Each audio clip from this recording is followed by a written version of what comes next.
On a sweltering July morning in 1937, the most daring woman in the world vanished without a trace. When the Coast Guard cutter Itasca commenced its agonizingly slow search patterns across the vast Pacific, they found nothing but endless ocean where Amelia Earhart's Electra 10E should have been. Her last radio transmission, crackling with static and growing fainter, had indicated she was nearing Howland Island, her next tiny refueling stop on an unprecedented circumnavigation of the globe. But Amelia Earhart was nowhere to be found. The skies above remained empty, the radio waves silent, and no distress signal or wreckage ever confirmed her fate. What made this disappearance even more chilling was that she had been in continuous radio contact with the Itasca for hours, reporting her position and conditions. The United States Navy and Coast Guard, under immense public pressure, launched the most extensive search and rescue operation in history at that time, officially closing the case after 16 days, citing insufficient fuel and rough seas.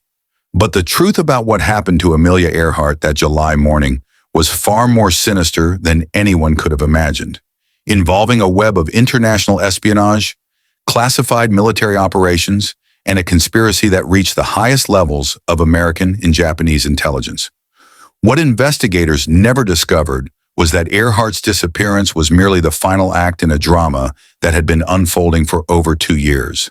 A deadly game of cat and mouse between a woman seeking to prove the impossible and governments whose imperial ambitions were built on the shadows of secrecy. Before we continue with the story of Amelia Earhart and uncover the dark truth behind her disappearance, I want to ask you to subscribe to our channel and hit that notification bell so you never miss stories like this. Also, let me know in the comments which state or country you're listening from. I love connecting with our audience from all across the globe.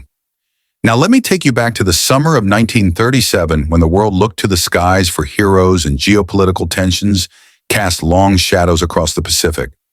The summer of 1937 found the world on the brink of global conflict, a time when aviation pushed the boundaries of human endurance and where the dreams of international cooperation clashed with the growing ambitions of imperial powers.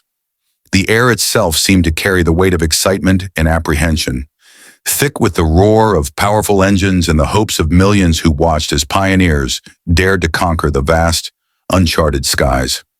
It was a world of stark contradictions, where heroes were celebrated on front pages just blocks away from simmering diplomatic crises, and where a nation could rise to prominence or fall into isolation in a matter of months.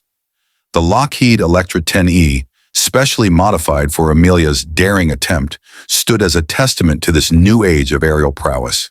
Its sleek metal skin and twin engines promised speed and endurance, dominating the small airstrips from which it launched its global journey. The aircraft itself was a marvel of engineering, featuring extended fuel tanks that occupied much of the fuselage, advanced navigation equipment that represented the cutting edge of the era, and a cramped cockpit that barely accommodated the pilot and navigator. The plane's modifications included custom instrument panels, a strengthened fuselage to carry the massive fuel load, and extra radio equipment to maintain crucial contact across vast distances.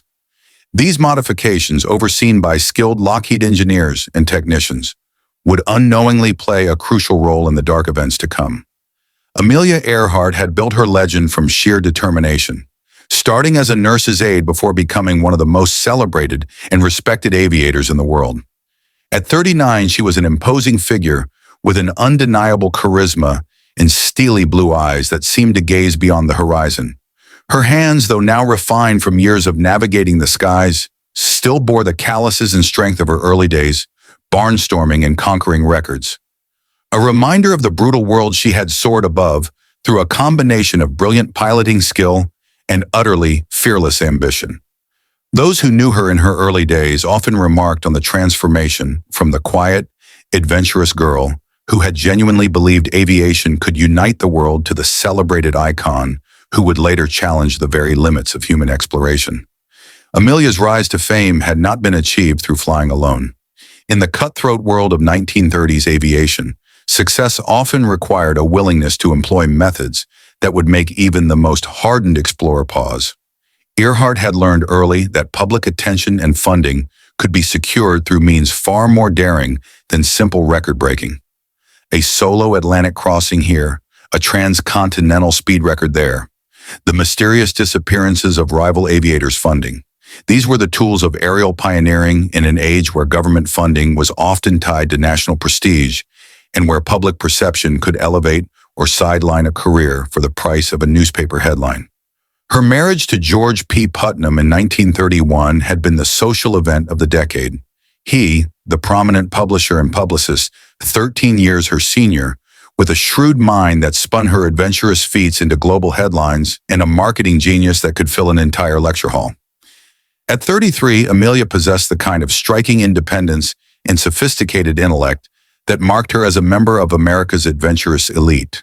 She spoke with concise clarity, planned her expeditions with near-professional military precision, and had received a practical education in aviation that few women of her era could match. But beneath her public persona lay a sharp intellect and moral compass that would ultimately put her on a collision course with her government's secret agendas. The expedition had been a calculated move on Putnam's part, designed to provide his publishing empire with the unprecedented headlines that only a global circumnavigation could offer. Putnam's connections opened doors throughout America's corporate and political communities, allowing Earhart to secure the massive funding necessary to equip her aircraft and navigate the complex logistics of a world flight.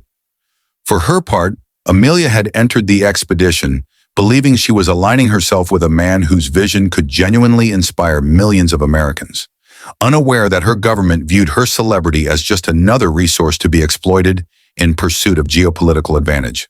But by the summer of 1937, those who knew the couple intimately whispered that all was not well in the Earhart expedition.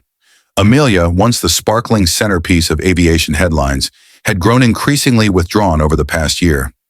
She spent hours alone in the aircraft's cramped cockpit, writing in a personal logbook that she kept locked in her navigation kit with a small brass key that she wore on a chain around her neck. The logbook itself was a critical document, containing not just flight data, but also personal observations, cryptic notes, and an extensive collection of encoded coordinates that Amelia had been accumulating since the start of her journey.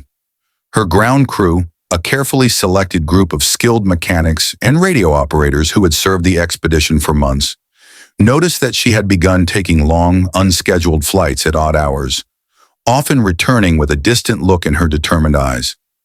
These flights frequently took her far off the planned course, where she would practice evasive maneuvers and radio silence drills, learning firsthand about the dangerous realities of flying over hostile territories. What the crew didn't know was that these practice flights were part of Amelia's growing awareness of the suspicious patterns of Japanese military expansion that seemed to follow in the wake of American reconnaissance interests. The Earhart expedition employed some of America's most trusted aviation professionals, each chosen not only for their skills, but for their discretion and absolute loyalty to the mission. Fred Noonan, her Irish-American navigator, had overseen the flight's complex celestial navigation for weeks after immigrating from obscurity to become one of aviation's most respected celestial navigators. He was a man of fierce intelligence and unshakable professional principles, qualities that had made him invaluable to the Earhart expedition, but would also make him a crucial witness to the strange events surrounding Amelia's disappearance. Gene Gurney, the gruff American ground crew chief, had served in the U.S. Navy during the Great War, fleeing the economic depression that followed the stock market crash of 1929. His family had worked for wealthy aviators since his return, and Gene took immense pride in maintaining the Electra to perfection. But his keen eye for detail and intimate knowledge of every inch of the aircraft would reveal disturbing signs that someone had been using the plane for purposes far darker than anyone imagined. Harry Manning, the expedition's chief radio operator, a position that required him to be present for all of the flight's communications and privy to many of their private exchanges. Originally from the U.S. Merchant Marine, Manning had been trained in the finest traditions of oceanic communication and prided himself on maintaining the highest standards of professional discretion.